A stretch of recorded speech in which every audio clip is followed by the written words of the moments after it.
dar inicio a nuestro servicio, como les había dicho. Entonces pónganse de pie, por favor, que vamos a alabar al Señor, ¿verdad? Y a ver si no se me olvida que les diga que se sienten al ratito. Es que me voy de largo. Vamos a darle. Amén.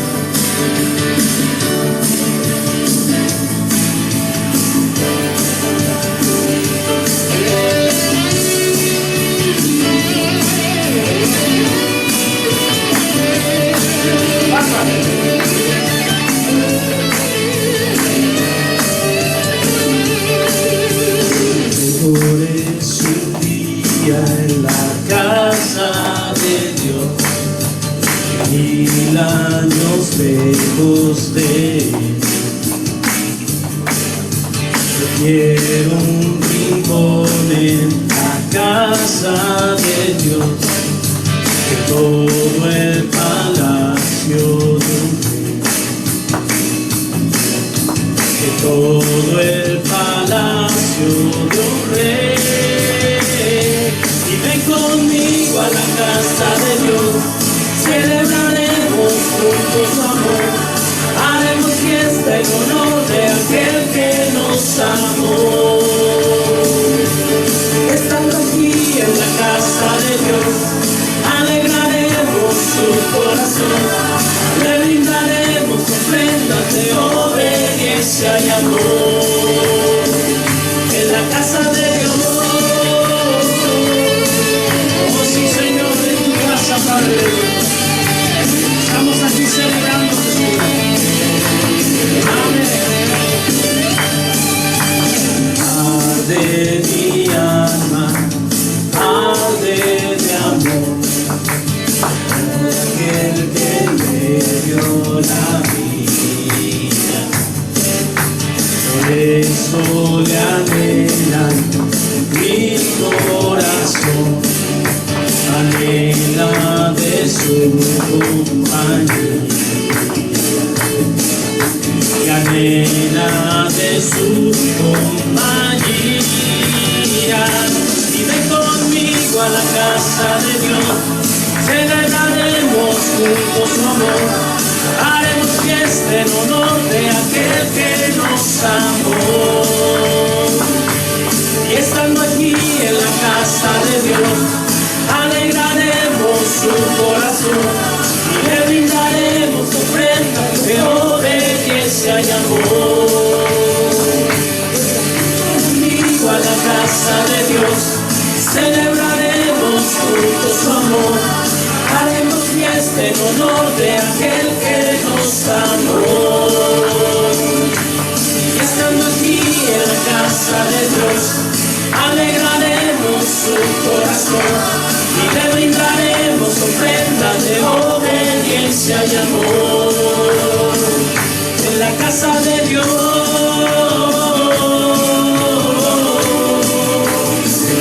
en la casa de Dios,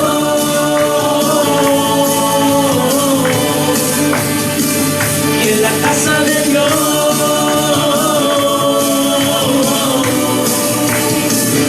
en la casa de Dios,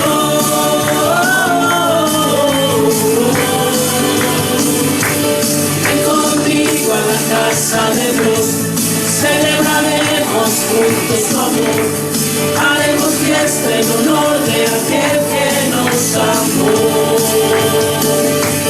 Estando aquí en la casa de Dios, le brindaremos su corazón, le brindaremos ofrenda de obediencia y amor.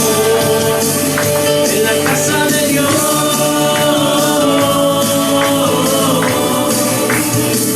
en la casa de Dios,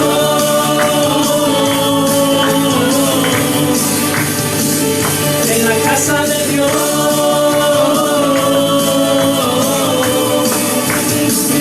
en la casa de Dios,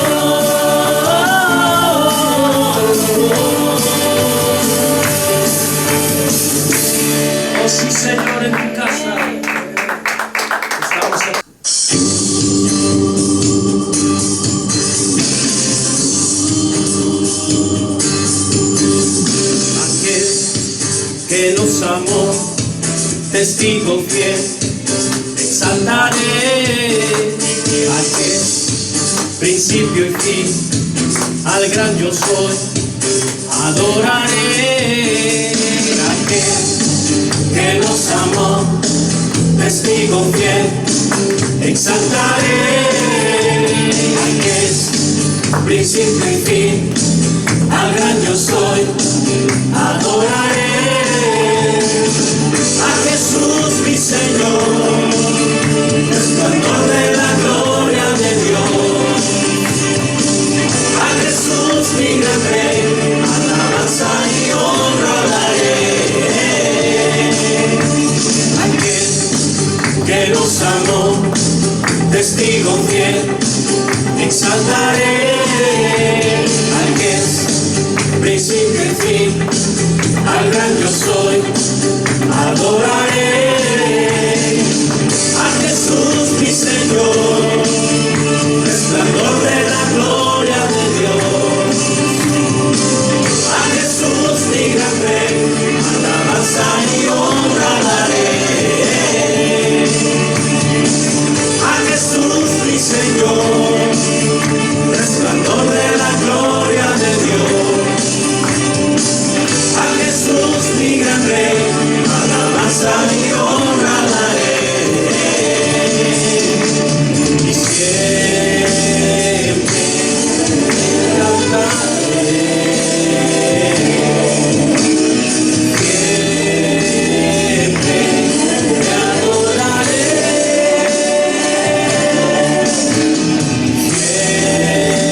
siempre te cantaré.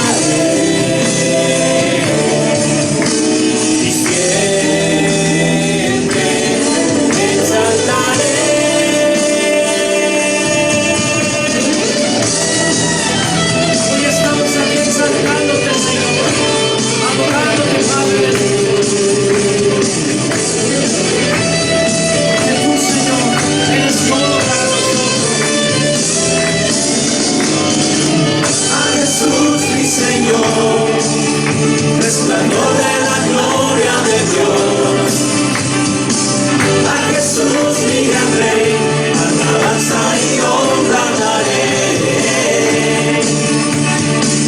a Jesús mi Señor, resplandor de la gloria de Dios, a Jesús mi gran Rey, alabanza y honra daré, alabanza y honra daré, alabanza y honra daré.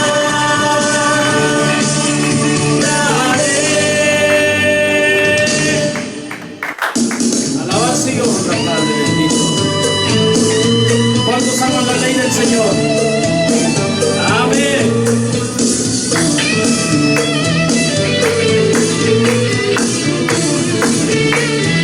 Cuánto amo tu ley, cuánto amo tu ley, mi gozo es tu palabra, mi lámpara es a mis pies, y lumbrera en mi caminar.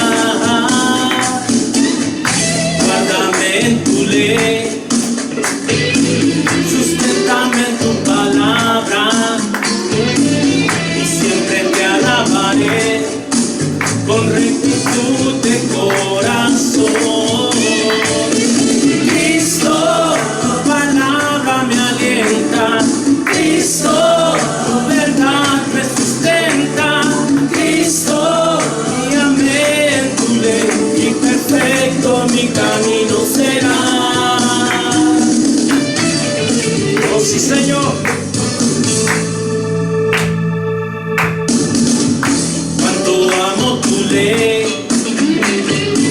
mi gozo es tu palabra, mi lámpara es a mis pies, mi lumbrera mi caminar.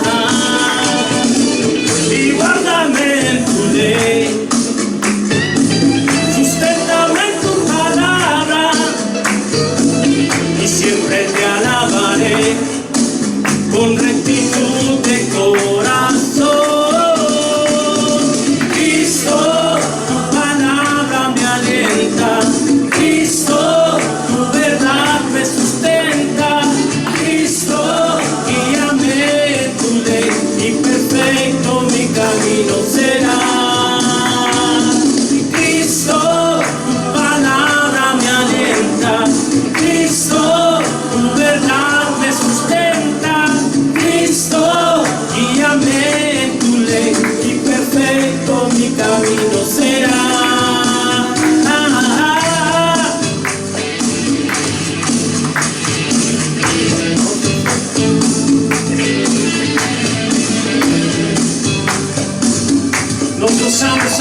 palabra y en tu ley.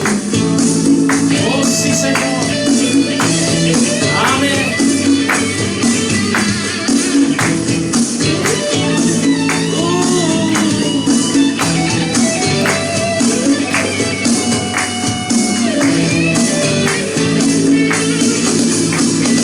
Cristo, tu palabra me alienta.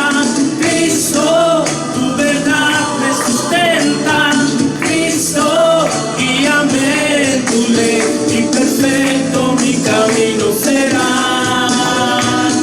Cristo, tu palabra me alienta. Cristo, tu verdad me sustenta. Cristo, guíame en tu ley y perfecto mi camino será.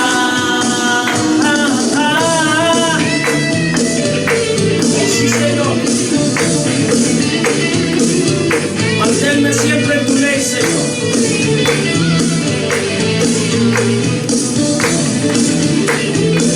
Amén. Amén. Aleluya. Alabándote y adorándote, Padre. Oh, sí, Señor. Queremos cantar de tu amor, Señor. Queremos hablar de ese amor, Señor.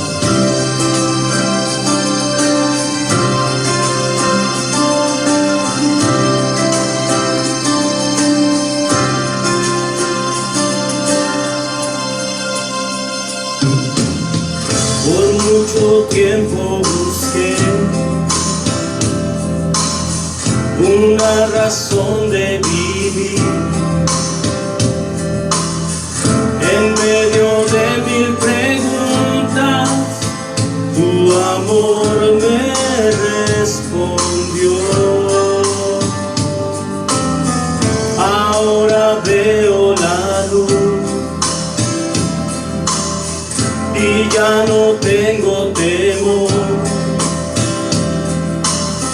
Tu reino vino a mi vida y ahora vivo para ti.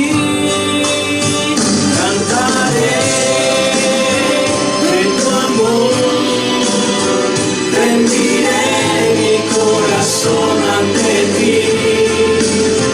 Tú serás mi pasión y mis pasos se guiarán con tu voz. Mi Jesús y mi Rey, de tu gran amor cantaré. Por mucho tiempo busqué una razón de vivir en medio de mil preguntas. Tu amor me respondió. Ahora veo la luz y ya no tengo temor. Tu reino vino a mi vida y ahora vivo para ti. Cantaré de tu amor, rendiré mi corazón ante ti. Tú serás mi pasión y mis pasos se guiarán con tu voz. Mi Jesús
Amén. Amén.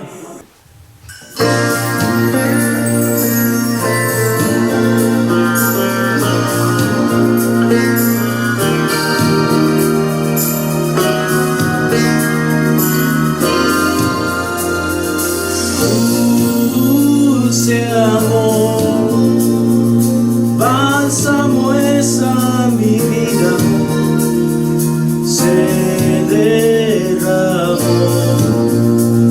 para darme salvación. Tu Hijo fue el precio por mis pecados, su sangre, el sello de mi redención. Y no tengo más que mi vida para dar, mi voluntad y lo que soy, ofrendas son en tu altar. Y mi decisión es vivir solo para ti y responder a ese amor que conquistó mi corazón.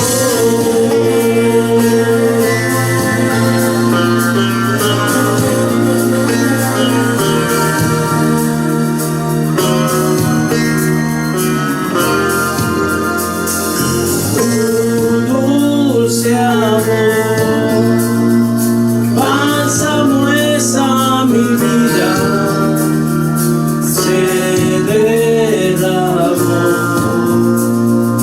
para mi salvación. Tu Hijo fue el precio por mis pecados, su sangre, el sello de mi redención.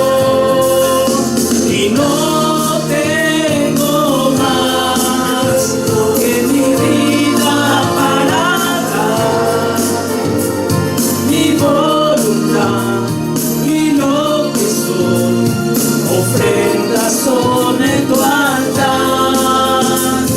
Y mi decisión es vivir solo para ti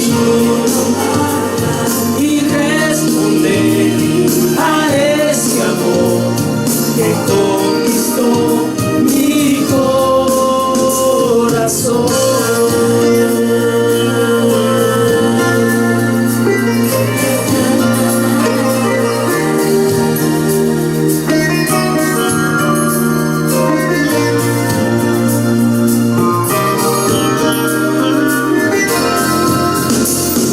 Y no tengo más que mi vida para dar, mi voluntad y lo que soy, ofrendas son en tu altar. Y mi decisión es vivir solo para ti y responder a este amor que conquistó mi corazón. Amén.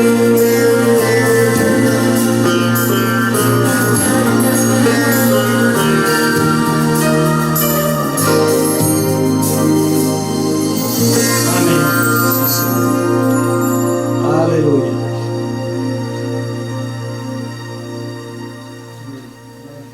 Difíciles, Señor, los ponemos en tus manos para que tú toques sus corazones, Señor, y nazca, Señor, un deseo profundo de estar con nosotros, Señor. En el nombre de Cristo Jesús, Señor, te damos la gloria y la honra por toda la eternidad, Señor. Y ahora que tu palabra va a ser expuesta, te pedimos, Señor, que tu Espíritu Santo, Señor, toque corazones, Señor, toque las mentes, mueva nuestra voluntad, Señor, para que nosotros, Señor, nos comportemos, Señor, para que nosotros vivamos, para que nosotros reflejemos, Señor, la victoria que tú nos diste, Señor, en la muerte y en la resurrección. En el nombre de Cristo Jesús. Amén y amén. Gloria a Dios. Dios los bendiga. Para los que no me conocen, yo soy el pastor Jesse Campos, pastor de esta pequeña comunidad de fe, un faro en la oscuridad, ¿verdad? Y para aquellos que se conectan, que están conectados, para aquellos que han de ver el video posteriormente, Dios me los bendiga. Gracias por ser parte de nosotros aún ahí en la distancia. Así que, bueno, sin más preámbulos, vamos a comenzar con la predicación. Así que vamos a abrir nuestras escrituras ahí en Mateo capítulo 28, versículo 1 al 10. Mateo 28, el último capítulo del Evangelio según San Mateo, ¿verdad? Ya tengo que estarle así ojeando, así como los hermanos. Ya no sé dónde está el Evangelio de Mateo. El Evangelio de Mateo 28. ¿En medio, hermano? ¿En medio de dónde? De la Biblia. No, en medio de la Biblia está Salmos, más o menos. Es el Nuevo Testamento, el primer libro del Nuevo Testamento. No, eso sí. Ok, Mateo 28, versículo 1 al 10. Dice la palabra de Dios así. Dice: pasado el día de reposo, al amanecer del primer día de la semana, o sea, domingo, vieron María y Magdalena y la otra María a ver el sepulcro. Y hubo un gran terremoto, porque un ángel del Señor, descendiendo del cielo y llegando, removió la piedra y se sentó sobre ella. Su aspecto era como un relámpago, y su vestido blanco como la nieve, y de miedo de él los guardas temblaron y se quedaron como muertos. Mas el ángel respondiendo dijo a las mujeres: no temáis vosotras, porque yo sé que buscáis a Jesús, el que fue crucificado. No está aquí, pues ha resucitado, como dijo. Venid y ved el lugar donde fue puesto el Señor. E id pronto y decid a sus discípulos que ha resucitado de los muertos. He aquí va delante de vosotros a Galilea. Allí le veréis. Y aquí os lo he dicho. Entonces ellas, saliendo del sepulcro con temor y gran gozo, fueron corriendo a dar las nuevas a sus discípulos. Y mientras iban a dar las nuevas a los discípulos, he aquí Jesús les salió al encuentro diciendo: salve. Y ellas, acercándose, le abrazaron sus pies y le adoraron. Entonces Jesús les dijo: no temáis, e id y dad las nuevas a mis hermanos, para que vayan a Galilea y allí me verán. Bueno, vemos que en el domingo, ¿verdad?, que estamos ahora, es el día, el momento que Jesús resucitó. Pero antes de hablar de la resurrección, quiero hablar acerca del sacrificio, porque para haber resucitado tuvo que haber muerto, ¿verdad? Y para que tuvo que haber muerto, y así que vamos a hablar primeramente del sacrificio, ¿verdad? Jesús hace 2000 años vino a nacer por medio de una virgen, dice la Escritura, ¿verdad? Nació por medio de una virgen y vino para dar y traer y enseñar lo que es el reino de Dios a los hombres. Y no solamente vino para enseñar, para mostrar el reino de Dios a los hombres, sino que vino para tomar el lugar, porque dice la Escritura que la paga del pecado es muerte, ¿verdad? La paga del pecado es muerte, así que cada uno de nosotros tenemos que morir para poder pagar. Bueno, y no pagaríamos el pecado, porque si hemos ofendido a Dios, ¿verdad?, que Dios es un ser infinito, entonces lo que tendríamos que pagar tendría que ser infinito, ¿verdad? Y nosotros no podemos pagar algo infinito porque somos finitos, no podríamos. Por eso tuvo que Dios mandar a Jesús, a su Hijo. Por eso la Biblia dice en Juan 3:16, porque de tal manera amó Dios al mundo que ha dado a su Hijo unigénito, para que todo aquel que en él cree no se pierda, mas tenga vida eterna. Dios mandó a su Hijo morir en una cruz en su lugar y el mío. Jesús vino a morir. Jesús vino a morir en una cruz. Pero las Escrituras dicen que él resucitaría el tercer día. Así que cuando Jesús fue llevado ante Poncio Pilatos, ¿verdad?, y cuando aquellos discípulos o aquella gente, que cuando Jesús entró una semana antes a Jerusalén, y la gente ponía sus mantos, cortaban ramas y las ponían cuando Jesús iba caminando, iba subido arriba de un burrito, y me empezaron a gritar: Hosana, Hosana, bendito el que viene en el nombre del Señor, ¿verdad? Y todos emocionados, el pueblo, la gente emocionados, porque los discípulos gritaban: Hosana, bendito el que viene en el nombre del Señor, diciendo que era el hijo de David, el heredero del reino, el Mesías. Entonces la gente comenzó a gritar también: Hosana, bendito el que viene en el nombre del Señor. Pero cuando Jesús fue llevado, capturado y fue llevado ante Poncio Pilato, Y cuando le dijeron a Poncio Pilato, dijo, ¿quién quieren que les entreguemos? ¿A Barrabás o a Jesús? Y todos gritaron a Barrabás. Y dijo Poncio Pilato, ¿qué quieren que hagamos con este hombre? Señalando a Jesús. Dice, porque yo no encuentro nada malo en él. ¿Y qué hicieron la gente? Esa gente que gritaba, Hosana, bendito que viene en nombre del Señor, empezó a gritar, crucifícale. Crucifícale, empezaron a gritar todos. Y toda la gente a una voz gritaban, crucifícalo. O sea, que lo mataran a Jesús, que lo mataran. Entonces vemos cómo la gente cambia, cómo la gente cambia según el humor que tiene, según la emoción que tiene, la gente cambia. Así que la gente primero le gritaba, bendito que viene en nombre del Señor, y después gritaba, crucifícale. Para no serles largas, hermanos, la historia, ya que sé que se las conocen, han visto muchas veces las películas, que a lo mejor vieron hasta La Pasión de Cristo, que es lo que dicen los historiadores, que es lo que un poquito se acerca más a la realidad cuando fue azotado Jesús. ¿Ah? La Escritura dice que fue azotado 39 veces, menos 1, o sea, 40 menos 1 más bien, 39 veces, que era lo que la ley especificaba que podía ser azotado una persona.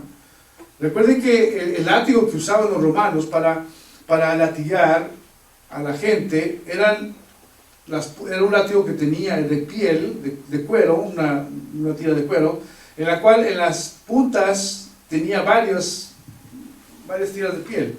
Y en cada tira de piel tenía amarrado metal o tenía amarrado huesos. ¿Y para qué era esto? Porque ellos, para que cuando daban el primer latigazo, al jalar nuevamente el látigo, los huesos o el metal jalaba la piel. O sea que literalmente, hermanos, Jesús sufrió, ¿verdad?, algo tremendo, porque cuando fue latigado 39 veces, literalmente su cuerpo fue rasgado. ¿Verdad? Como ya no había espacio para golpearle en la espalda, los volteaban de frente y les pegaban en el pecho. Imaginen entonces Jesús, su cuerpo rasgado, dicen los historiadores, que probablemente se le dieran hasta las costillas de los golpes que eran rasgados. Jesús derramó sangre ahí, y no todavía de esto, sino que todavía lo hacen cargar su propia cruz. Jesús cae, como lo vemos en la Escritura, cae por la misma debilidad que tiene, por la pérdida de sangre, por la pérdida de agua, porque ya también no hay agua en su cuerpo, y le ayudan y lo llevan al monte Gólgota a ser crucificado. Cuando Jesús es clavado en la cruz, ¿verdad?, clavado los pies, clavado las manos en la cruz, Jesús dice una expresión bien hermosa, y le dice al Padre, Padre, perdónales porque no saben lo que hacen. Aun cuando Jesús estaba en un dolor tremendo, en una situación difícil, Él tenía amor todavía para los que le estaban haciendo daño. Jesús en la cruz, hermanos, la muerte de crucifixión era muerte por asfixia. ¿Por qué? Cuando nunca ponían al que estaba siendo crucificado, nunca lo ponían derecho, sino siempre lo ponían así. ¿Ok? Entonces cuando clavaban sus manos así, de este lado, y en esta posición, ¿verdad?, el tórax obstruye la respiración. Así que entonces ellos se levantaban para respirar, pero el cansancio hacía que cayeran, y conforme ellos se iban cayendo, porque no podían sostener su cuerpo, se empezaban a asfixiar. Si no, usted haga así, agáchese así, estire sus manos de este lado y luego va a sentir la falta de oxígeno. Así que los que eran crucificados, aparte de ser clavados, morían de asfixia. Así que esa era la muerte del crucificado, morir de asfixia. Aparte, eran puestos desnudos.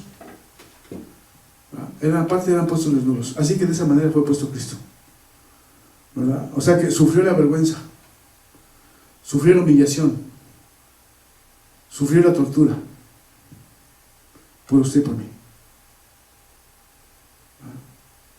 Cuando llega el momento en que el pecado suyo y mi pecado vienen sobre Jesús, ¿verdad?, Jesús se siente apartado de Dios, y Jesús exclama y dice, Dios mío, ¿por qué me has abandonado? El momento en el cual todos los pecados del mundo, incluyendo los suyos y los míos, estaban sobre Jesús, Dios se separa de Jesús, de su Hijo, ¿verdad?, el Padre no puede convivir en el pecado, ¿verdad? Entonces, si Jesús está cargando todos los pecados del mundo, los suyos y los míos, el Padre, digamos, alegóricamente o simbólicamente, el Padre voltea y le da la espalda a Jesús. Jesús nunca había estado, el Hijo de Dios nunca había estado separado del Padre. ¿No? Primera de Juan 1, el Evangelio de Juan, capítulo 1, versículo 1 dice: en el principio era el Verbo y el Verbo estaba con Dios y el Verbo era Dios. Se los he dicho muchas veces, ¿verdad? En el principio, en la eternidad, el Verbo, que es el Hijo de Dios, que es Jesús mismo encarnado, dice, estaba con Dios, y usa una preposición, prostonteón, que significa estaba junto a Dios, pero en movimiento, en una relación de amor, en una relación en la cual era inseparable. Jesús nunca se había separado, o el Hijo de Dios nunca se había separado del Padre. Inclusive todos los días Él se apartaba de la multitud y se iba a orar para estar en comunión con el Padre. Se levantaba en las mañanas y se iba a orar para estar en comunión con su Padre. Jesús nunca había estado separado del Padre, pero en ese día, en ese momento, en el cual todos los pecados, incluyendo los suyos y los míos, estuvieron sobre Jesús, en ese momento sintió Él la separación que nunca había sentido. Y por eso gritó: Dios mío, ¿por qué me has abandonado? Todo eso pasó por usted y por mí. Todo eso pasó por usted y por mí. Después de esto, nuevamente se restablece la comunión de Él con el Padre, y entonces, antes de morir, Jesús dice: Padre, en tus manos encomiendo mi espíritu. Y murió. Y murió Jesús. Dice la Escritura que tembló, ¿verdad? Y se oscureció. Uno de los soldados dijo: verdaderamente este era un justo.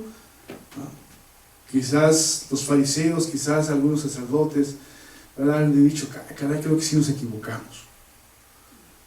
Pero Jesús había prometido que iba, y según las Escrituras, que iba a resucitar el tercer día, o sea, el domingo, sea hoy.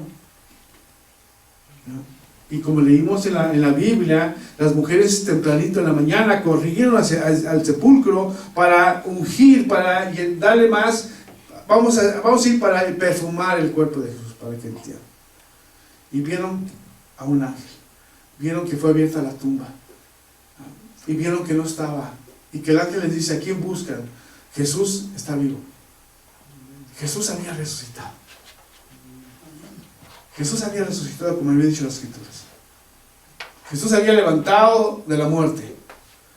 Jesús no solamente pagó el precio que teníamos que pagar, no solamente pagó el precio, sino cuando Él resucitó, dio la victoria, nos dio la victoria sobre el pecado y sobre la muerte. Es por eso, hermanos, que cuando nosotros decimos, nosotros podíamos vivir una vida sin pecar, porque Jesús nos dio la victoria. Y si Jesús dijo, ¿verdad?, hagan vosotros como yo he hecho, quiere decir que tenemos la oportunidad. Si no queremos dejar de pecar es porque no queremos, porque nos gusta pecar. ¿Pero qué es el pecado? ¿Qué es el pecado? Es muerte. ¿Qué más? ¿Qué es el pecado? Separación de Dios. Ajá. ¿Pero qué es el pecado en sí? ¿Cómo les he dicho qué es el pecado? ¿Qué? A ver, por ahí. ¿No escucho? Híjoles, creo que no han estado las predicaciones. Las faltas, pero ¿cómo se le llaman esas faltas? ¿O qué son estas faltas? ¿Cómo se provocan esas faltas? ¿Qué es? Si un niño cuando nace no tiene pecado, si un niño cuando nace no tiene pecado hasta que llega a una edad en la cual puede discernir qué es bueno y qué es malo, el niño empieza a adquirir ¿qué? Conocimiento, ¿eh? Empieza a adquirir costumbres o hábitos. Los hábitos que empiezan a adquirir los niños, los primeros hábitos que comienzan a adquirir los niños son los que ven en nosotros como padres. Así que si soy un padre que le grita a mamá, pues ese niño va a crecer y le va a gritar a mamá. Si soy una mamá que le grita al esposo, pues va a crecer mi hijo gritándole a papá, o mi hija gritándole a papá.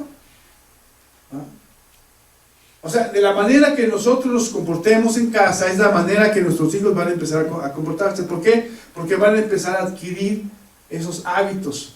Y no solamente va a adquirir hábitos en la casa, sino que van a adquirir hábitos en la escuela, van a adquirir hábitos a través de la televisión, a través de lo que oyen, a través de la música, a través de todo, van a empezar a adquirir hábitos. Y la mayoría de los hábitos que nosotros adquirimos en nuestro crecimiento son los malos hábitos. Y esos malos hábitos es el pecado. Esos malos hábitos es lo que nos hace separarnos de Dios. O sea, el pecado en sí no tiene ontología, no tiene ser. El pecado solamente es la imperfección de uno al hacer lo que nos gusta hacer. Santiago dice que la concupiscencia son los deseos desordenados que tenemos hacia hacer las cosas malas. Así que cuando nosotros cometemos esos hábitos malos que hemos adquirido, ese es el pecado. Los hábitos que hemos adquirido a través de todo el tiempo que hemos vivido. Si nosotros podemos ser libres del pecado o de esos hábitos, solamente necesitamos quererlo.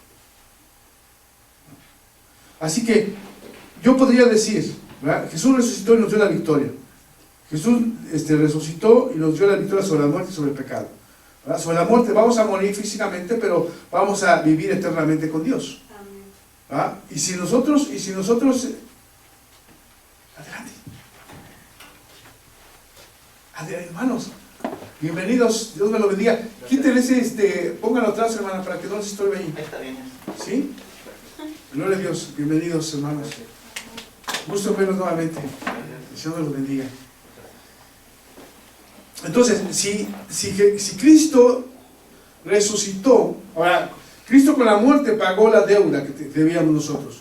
Cristo en la resurrección nos dio la victoria sobre el pecado y sobre la muerte, ¿verdad? O sea, la muerte, estoy hablando de la muerte espiritual, de la segunda muerte. Nosotros que hemos aceptado a Cristo no vamos a ir al infierno.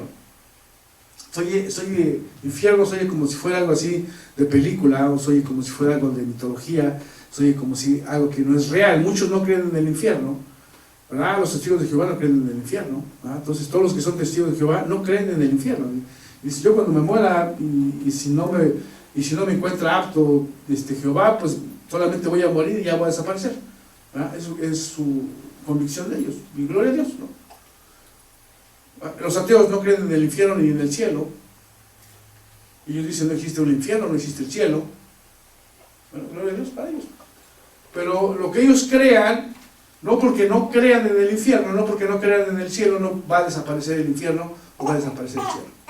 Es una realidad, ¿verdad? Es una realidad que la Biblia nos habla acerca de un lugar donde todos aquellos que no han sido inscritos en el libro de la vida serán lanzados.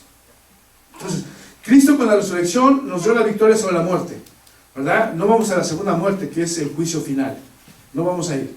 Nos dio la victoria sobre el pecado. Eso quiere decir que tenemos el potencial para no pecar. Si pecamos, hermanos, si tenemos esos malos hábitos que seguimos continuamente, hermanos, tenemos el poder, porque tenemos el Espíritu Santo, para que nosotros podamos vencer esos malos hábitos que tenemos todavía. Pero, bueno, eso es lo que dice la Escritura, pero ¿cómo lo podemos llevar a algo práctico? ¿Cómo podemos ver la resurrección de Cristo como algo práctico en nuestras vidas?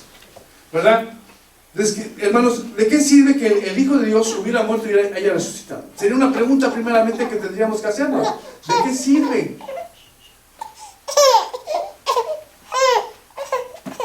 ¿De qué sirve que haya muerto y haya resucitado Jesús?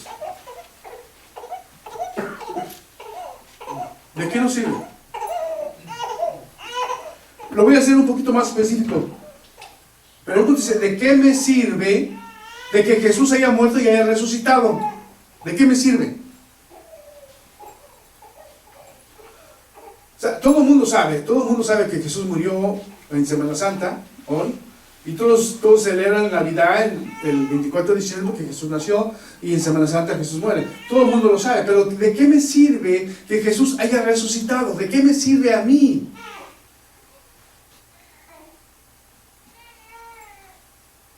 ¿De qué me sirve? Hay muchos beneficios de la resurrección de Cristo, ¿no? el ser humano es salvo, ¿no? Me podrían decir, bueno, la resurrección de Jesús, la muerte y la resurrección, pues nos ayuda para que encontremos salvación. Es cierto, gloria a Dios. ¿Ah? Y por eso es que podemos tener salvación, y como estaba diciendo, ¿ah? Somos librados de la segunda muerte, que es el infierno. ¿Ah? Podemos ser salvos. Hay un cambio espiritual en nuestras vidas, gloria a Dios, hay un cambio espiritual. Porque las religiones, hermanos, todas las religiones, incluyendo la nuestra, nosotros somos cristianos evangélicos. ¿Ah? Están los testigos de Jehová, están los mormones, están los católicos, están los evangélicos como nosotros, están musulmanes, están... Los bautistas entran dentro de los evangélicos. Dentro de los evangélicos entran los bautistas, los metodistas, los presbiterianos, no, esos no. Entran los pentecostales, esas denominaciones protestantes que les llaman, entran dentro de los evangélicos. Aunque somos de diferentes denominaciones, ¿verdad? Tenemos unas bases que son las mismas, y por eso entramos dentro de la iglesia evangélica, porque tenemos unos fundamentos que son los mismos, todas las iglesias de diferentes denominaciones. Pero bueno, la religión, hermanos, cambia, norma a las personas. Si usted se hace testigo de Jehová, siempre va a usar traje, y las mujeres siempre van a usar vestido largo. ¿Ah? Siempre, porque es la forma de que ellos son así.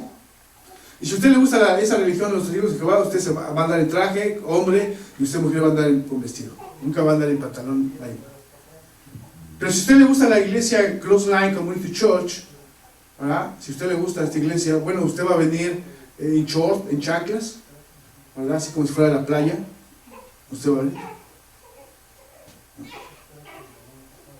Si a usted le gusta cualquier tipo de religión, usted se va a adaptar a ese tipo de religión, porque le gusta. Se va a adaptar. Y va usted a obtener cambios. Sí, va a tener cambios, primeramente de cómo viste. Va a tener cambios también de cómo piensa. ¿Verdad? Quizás va a dejar de tomar, va a dejar de fumar, quizás va a dejar de adulterar, va a dejar cosas de hacer, ¿verdad? Porque esa religión se lo impide, se lo prohíbe. Usted no puede hacer esto, usted no puede hacer lo otro. Usted no puede vestirse así, usted no puede hacer lo otro, y un montón de una lista así gigante de qué usted no puede hacer. Y si a usted le gusta la religión, pues usted va a tratar de hacer toda esa lista, ¿no? De cumplirla. Eso es lo que hace la religión, pero ¿sabe qué es lo que hace Cristo? ¿Sabe qué fue lo que hizo Cristo en la cruz? Darnos libertad. ¿Libertad para qué? Libertad para amar a Dios. Libertad para que dejemos que el Espíritu Santo, decidamos decirle sí al Espíritu Santo, venga a nuestra vida y cambie y transforme nuestras vidas. Yo no tengo que andarles diciendo no usen pantalón, no se corten el cabello, no se pinten. Yo no tengo por qué andar diciendo esas cosas. Yo no soy su papá para decirles qué tienen que hacer y qué no tienen que hacer. ¿No? O sea, yo soy otro como ustedes. Simplemente que estoy aquí, pero otra vez estoy acá, ¿no? O sea, soy igual que ustedes. Yo no tengo poder para yo decirles cómo tienen que actuar, cómo tienen que vestir, cómo tienen que hablar, qué es lo que tienen. Yo no. Pero ¿saben quién sí? Dios a través de su palabra. Por eso, cuando nosotros, hermanos, ¿verdad? Ese es el beneficio espiritual de ser, de la resurrección de Cristo, de que usted, hermano, el Espíritu Santo viene a su vida y empieza a transformar su vida de adentro hacia afuera. Usted no va a cambiar porque le gusta la religión, usted va a cambiar porque el Espíritu de Dios, porque Dios le está cambiando, le está transformando, y usted empieza a pensar diferente, y usted va a empezar quizás a vestir diferente, si es que siente mal vestir como se viste, a lo mejor se viste diferente. Pero no es porque el que está enfrente, el pastor, le esté diciendo, tiene que llenar toda esta lista de requisitos para si quiere estar aquí. No. Dios es el que cambia nuestras vidas. Ese es el beneficio espiritual que tenemos, hermanos. Pero ¿saben qué, hermanos? Lo más importante de la resurrección de Cristo es que nuestro cambio, hermano, debe de afectar nuestras propias vidas. Ese cambio espiritual, ¿verdad? Esa victoria que Cristo nos dio en la resurrección, tiene que cambiar primeramente nuestras propias vidas. Tienen que afectar nuestras propias vidas. ¿Y cómo van a afectar nuestras propias vidas? ¿Cómo puedo vivir una vida igual de siempre Cuando Cristo nos dio el poder para vivir vidas diferentes, vidas cambiadas, vidas transformadas. Entonces, ¿cuál es el primer efecto de la resurrección de Cristo en nosotros? Es, hermanos, que tenemos que vivir vidas cambiadas y vidas transformadas. Si su vida no es una vida cambiada y transformada, hermanos, déjenme decirle que la resurrección de Cristo no ha hecho nada en usted o en mí. Ese es el primer efecto, ¿no? Pero también sabe que, hermanos, la resurrección de Cristo, al cambiar y transformar mi vida, también afecta a la sociedad. Nuestras vidas, hermanos, afectan a la sociedad, porque el cristianismo no solamente es algo espiritual. ¿Ya? La relación con Dios no solamente es algo espiritual, algo entre Dios y mí. El cristianismo tiene que ser algo práctico, hermanos, algo práctico, algo que nos lleve a la práctica. Y si la resurrección de Cristo cambia y transforma mi vida, y mi vida es una vida diferente, una vida en la cual se va a reflejar la vida de Cristo en mí, esta vida tiene que afectar a la sociedad, la gente en la cual yo vivo. Debe de afectar primeramente a mi familia, ¿no? A mi esposa, a mi esposo, a mis hijos, a mis primos, a mis tíos, a mi mamá, a mi papá.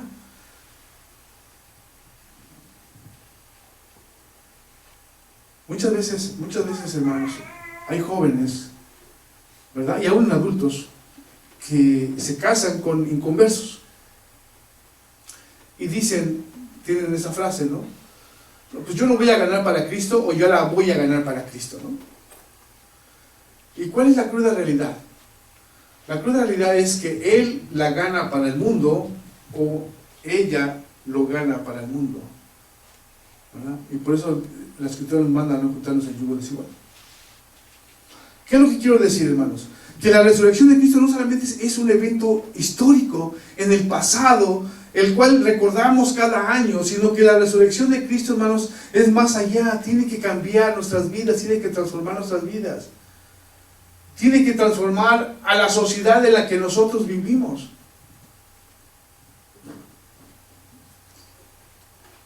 Muchas veces, hermanos, nos dicen que somos cristianos de la secreta, porque donde estamos trabajando nadie sabe que somos cristianos. ¿Sí? Somos cristianos undercover, ¿no? Que no sepan que somos cristianos. Y ya después llega otro cristiano al trabajo y, fíjate, yo también soy cristiano. Y todos los demás compañeros dicen, ¿a poco también eres cristiano? O sea, nos confundimos con los demás.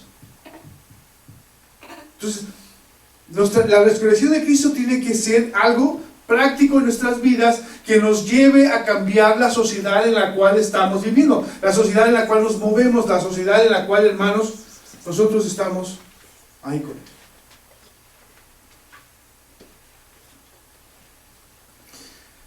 Si nuestra vida, hermanos, no está afectando a esta sociedad, tendríamos que preguntarnos, hermanos, ¿qué ha hecho la resurrección de Cristo en nosotros? Los efectos de la resurrección, hermano, de Cristo deben ser espirituales, pero también deben ser prácticos. O sea, espirituales en cuanto Dios transforma nuestras vidas, y nos hace hijos de Dios, ¿no? Juan 1:12 dice que si aceptamos a Jesús, Él nos hace hijos de Dios. Entonces, esa es la realidad. Nosotros somos hijos de Dios, todos aquellos que hemos aceptado a Jesús, que hemos recibido a Jesús. Pero tiene que afectarnos espiritualmente, pero también tiene que afectarnos en la práctica, en nuestro modo de vivir. No debemos ser religiosos como eran los fariseos. Aparentaban una santidad, aparentaban ser muy buenos, ¿verdad? Dice la Escritura que se paraban en las esquinas y hacían oraciones largas, ¿verdad? Para que la gente los viera y dijera, ese sí es un hombre de Dios, miren qué oraciones tan largas, ¿no? O como aquellos religiosos también que ayunaban y se ponían todos tristes y cabizbajos para que la gente supiera que estaba ayunando. O aquellos religiosos que cuando daban ofrenda, enseñaban así el billete, ¿no? Así enseñaban el billete y ya lo ponían ahí para que todo el mundo viera cuánto había dado, ¿no? Y fíjese que eso, ahorita dije del billete, me acordé que hay hermanos en las iglesias que hacen eso, ¿ah? Van a poner un billete grande y hasta casi como que lo estiran así para que... Entonces, no debemos vivir una vida religiosa, una vida donde solamente aparentamos ser hombres y mujeres de piedad, sino cómo tiene que afectar la resurrección de Cristo en nuestras vidas. Tiene que afectarnos espiritualmente, sí, porque somos hijos de Dios, tenemos el Espíritu Santo, pero tiene que afectar también nuestra práctica, nuestro modo de vivir. Vamos a ver 2 puntos nada más. ¿Cómo es que la resurrección de Cristo cambió, transformó, motivó, movió a los creyentes del primer siglo y cómo cómo se movían y cómo afectó a la sociedad del entorno donde ellos estaban? Primeramente dice la Escritura allí en Hechos, vamos allá a Hechos capítulo 2.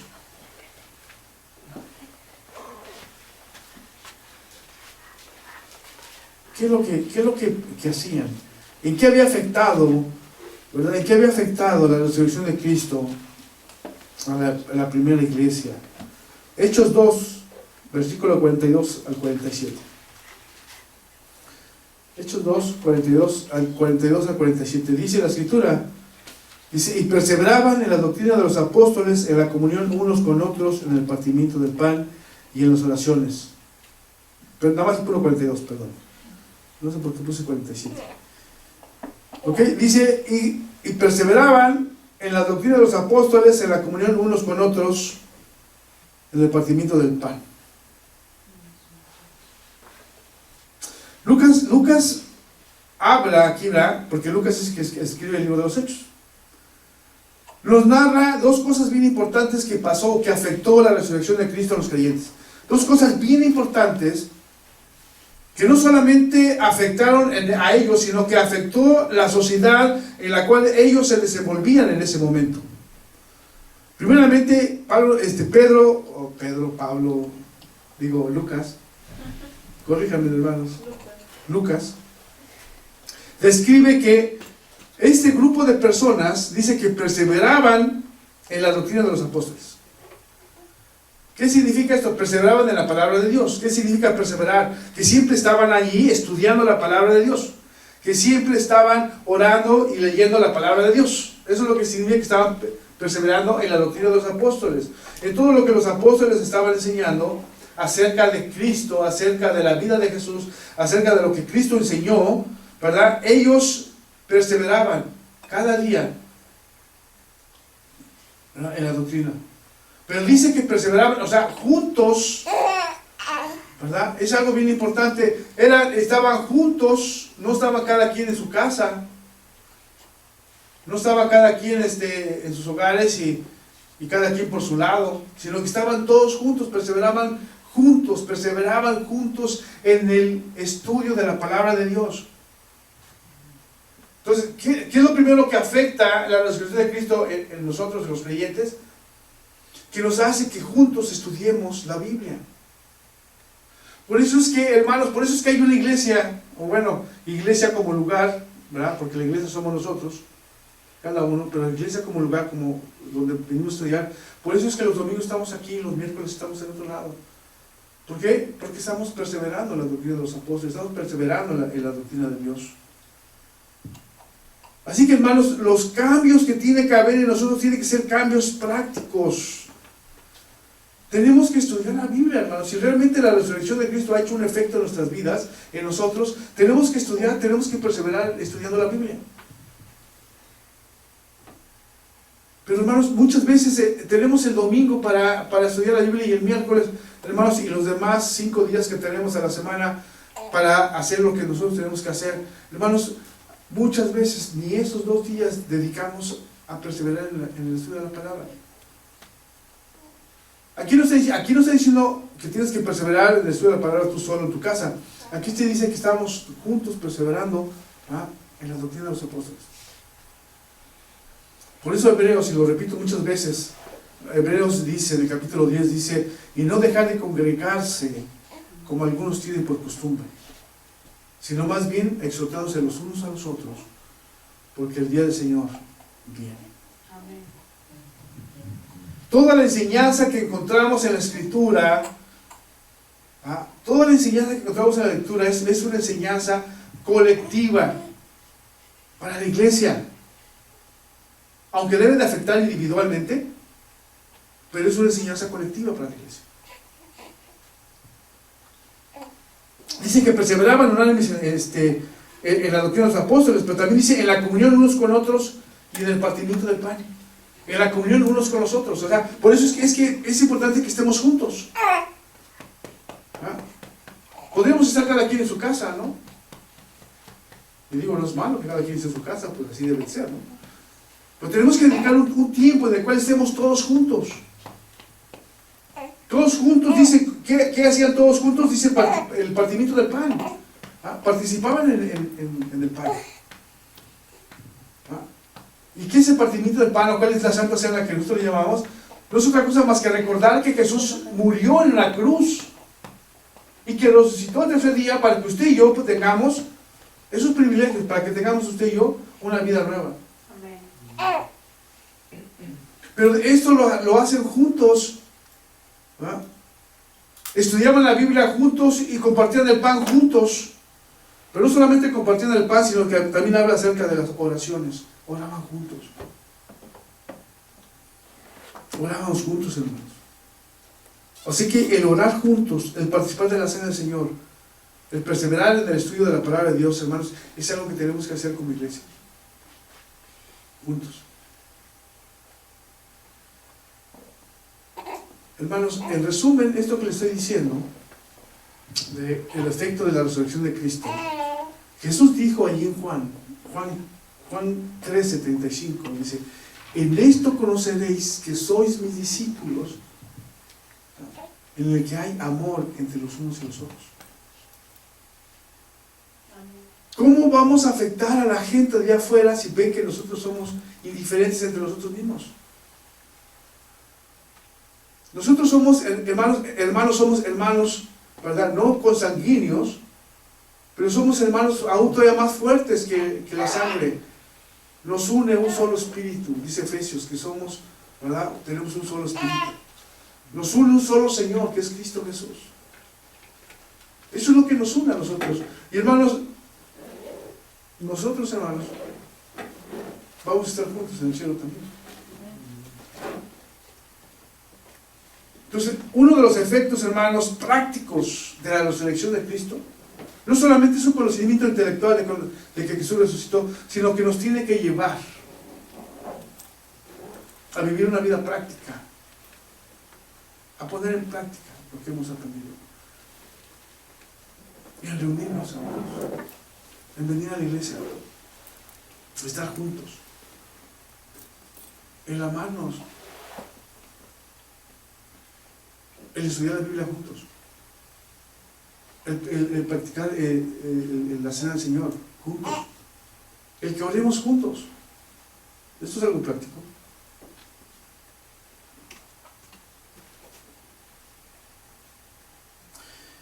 El segundo punto, hermanos, es debe afectar en la manera de vivir. El efecto de la resurrección de Cristo tiene que afectar mi manera de vivir, no solamente entre nosotros como lo vimos, sino que tiene que afectar mi manera de vivir en la sociedad.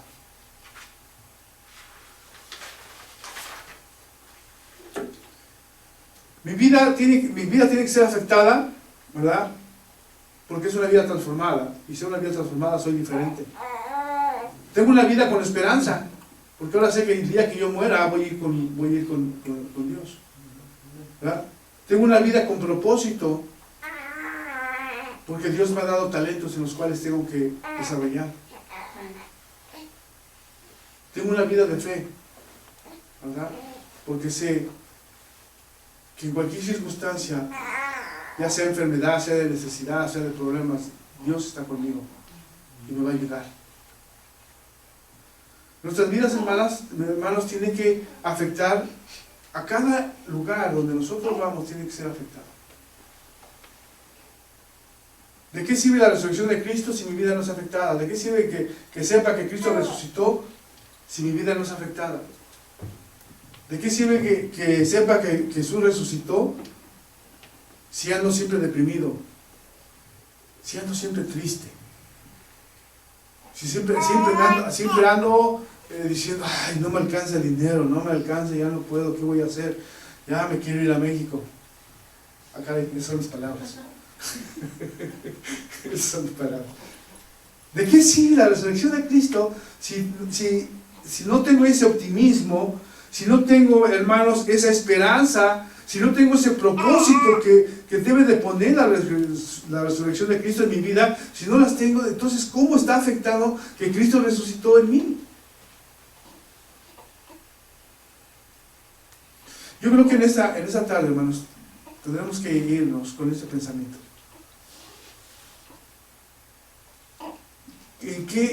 En la práctica, ¿qué me ha afectado la resurrección de Cristo como creyente?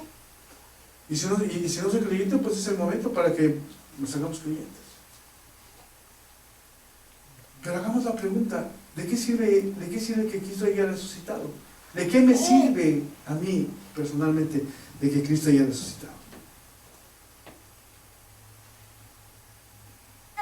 Si vivimos vidas comunes y corrientes, pues yo creo que no nos ha servido de nada.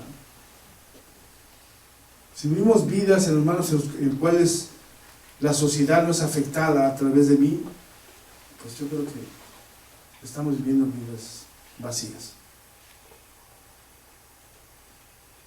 Si todavía tengo miedo de qué es lo que va a pasar mañana, pues yo creo que vivimos vidas sin propósitos, sin esperanza. Entonces, ¿qué es lo que ha hecho la resurrección de Cristo en mí? Lléveselo en su mente. Lléveselo en su mente y pregúntese, ¿qué es lo que ha hecho la resurrección de Cristo en mi vida? Y si no ha hecho nada, dígale a Dios, Señor, afecta mi vida, no solo espiritual, sino en la práctica.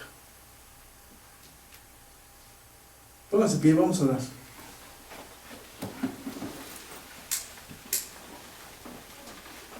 Y así le doy el paso a no, yo creo que celebramos la Santa Cena y después canta. ¿Ok? Vamos a orar. Padre Celestial, Señor, te damos la gloria y te damos la honra, Señor. Gracias, Padre, porque tú eres bueno con nosotros. Gracias, Señor, porque tu palabra es explícita, Señor, en la cual habla acerca de efectos, Señor, que debe tener la resurrección, Señor, tuya, Padre. Efectos, Señor, que tienen que ser visibles en nuestras vidas, Padre. Yo te pido que tú cambies, transformes, Señor, nuestras vidas, Señor, y que pongas en práctica, y que pongamos en práctica, Señor, lo que hemos aprendido. Te doy la gloria y te doy la honra, Señor, en nombre de Cristo Jesús. Amén. Tome asiento, hermanos, pasen a... Vamos a celebrar la Santa Cena.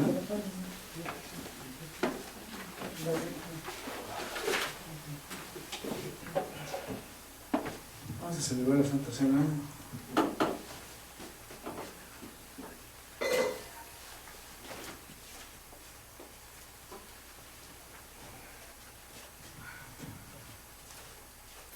Gracias.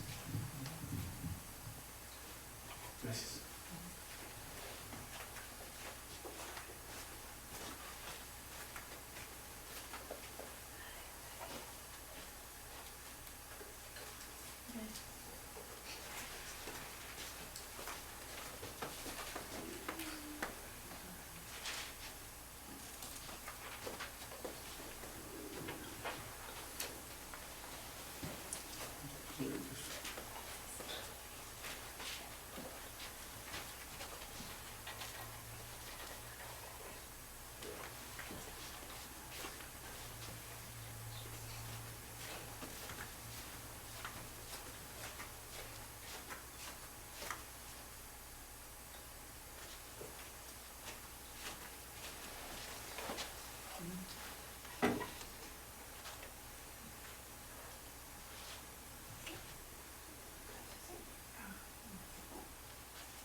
Bueno, vamos a dar un minutito, menos de un minuto.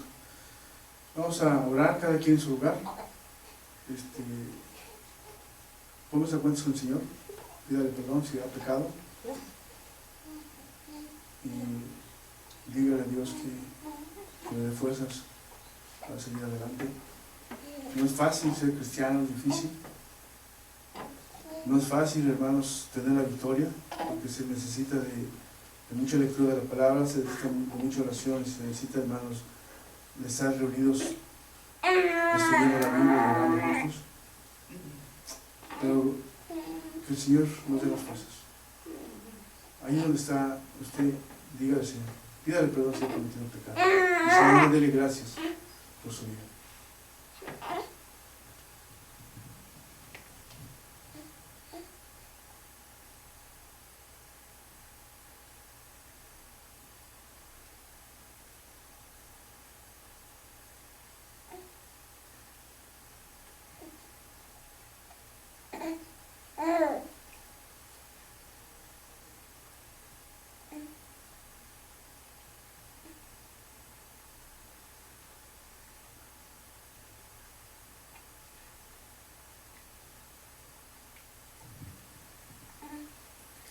Dice la Escritura, dice, porque yo recibí del Señor lo que también os he enseñado. Que el Señor Jesús, la noche que fue entregado, tomó pan, y habiendo dado gracias, lo partió y dijo, tomad, comed, esto es mi cuerpo, que por vosotros es partido, haced esto en memoria de mí. Hermanos, comamos el pan.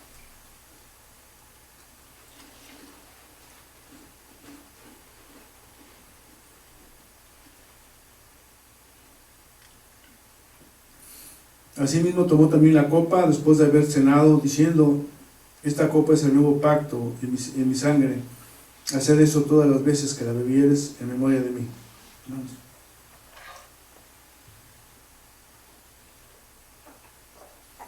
Padre Celestial, Señor, gracias, porque hace 2000 años tú mandaste a tu Hijo a morir, Señor, por nosotros, a pagar la deuda infinita que no podíamos nosotros pagar. Gracias, Señor, porque aun cuando te dolió, Señor, que tu Hijo sufriera, que perdiera toda esa sangre, que fuera, Señor, azotado, humillado, Señor, todo lo permitiste porque nos amas a nosotros y quieres que el hombre venga a la salvación. Gracias, Señor, porque tú resucitaste a tu Hijo, Señor, al tercer día, y gracias a eso, Señor, nosotros tenemos la victoria sobre el pecado y sobre la muerte. Gracias, Señor.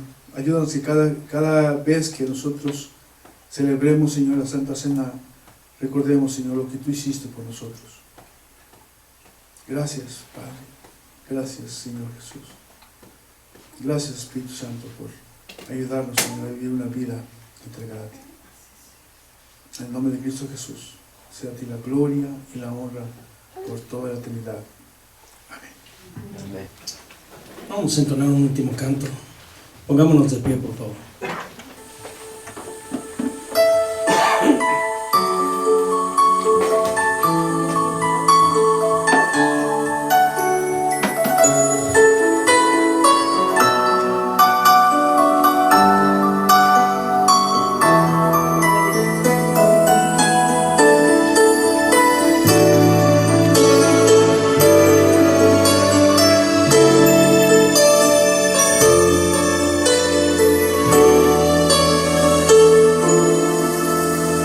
Estar en la presencia de tu divinidad, al contemplar la hermosura de tu santidad, mi espíritu se alegra en tu majestad. Te adoro a ti.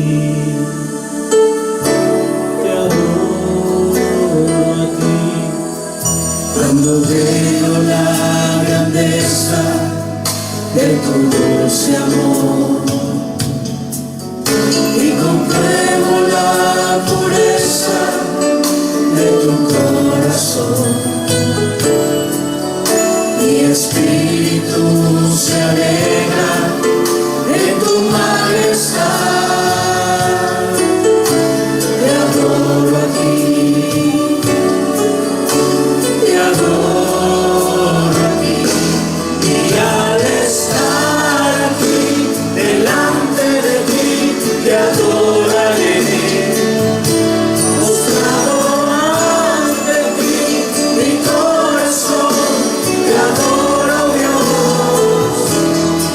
siempre quiero estar para adorar y contemplar tu santidad. Te adoro a ti, Señor, te adoro a ti.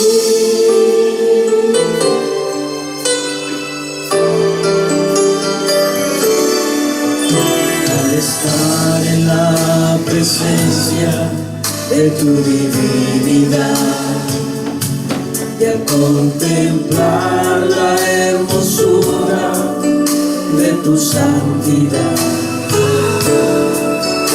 mi espíritu se alegra en tu majestad. Te adoro a ti, te adoro a ti. Cuando veo la grandeza de tu dulce amor y compruebo la pureza de tu corazón, mi espíritu se alegra en tu majestad. Te adoro a ti,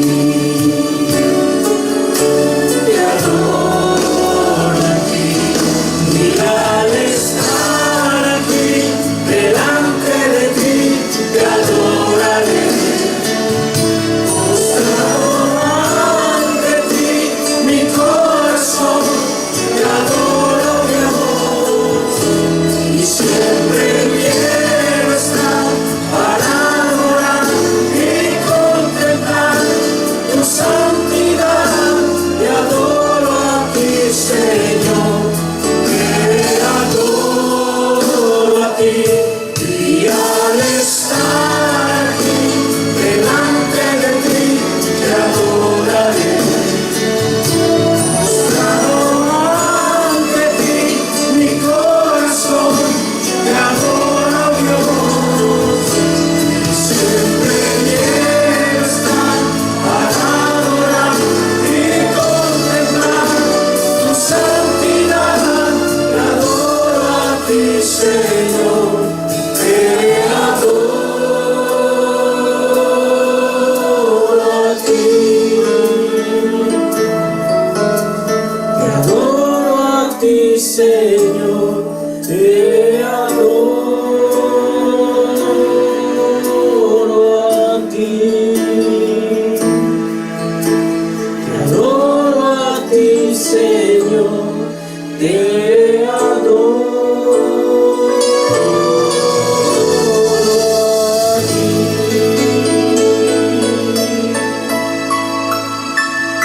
Te adoramos, Señor. Te damos gracias, Padre, porque nos regalaste una semana más, Señor. Te pido que nos lleves con bien a cada uno de los que estamos aquí presentes y que bendigas a aquellos que se conectaron también a través de la transmisión, Señor. Sé tú, Padre bendito, bendiciéndonos y guardándonos en todo momento, Padre, para que sea posible que el próximo domingo estemos aquí presentes adorándote y glorificándote, Señor. Todo esto te lo pido en el nombre precioso de tu Hijo Cristo Jesús amado. Amén. Bueno, pues nos desconectamos, pero no se desconecte de la presencia del Señor, como siempre se lo he dicho, así es que manténgase conectado, el Señor me les bendiga, sea parte de esta familia, así es que lo esperamos el próximo domingo, el Señor me les bendiga, amén.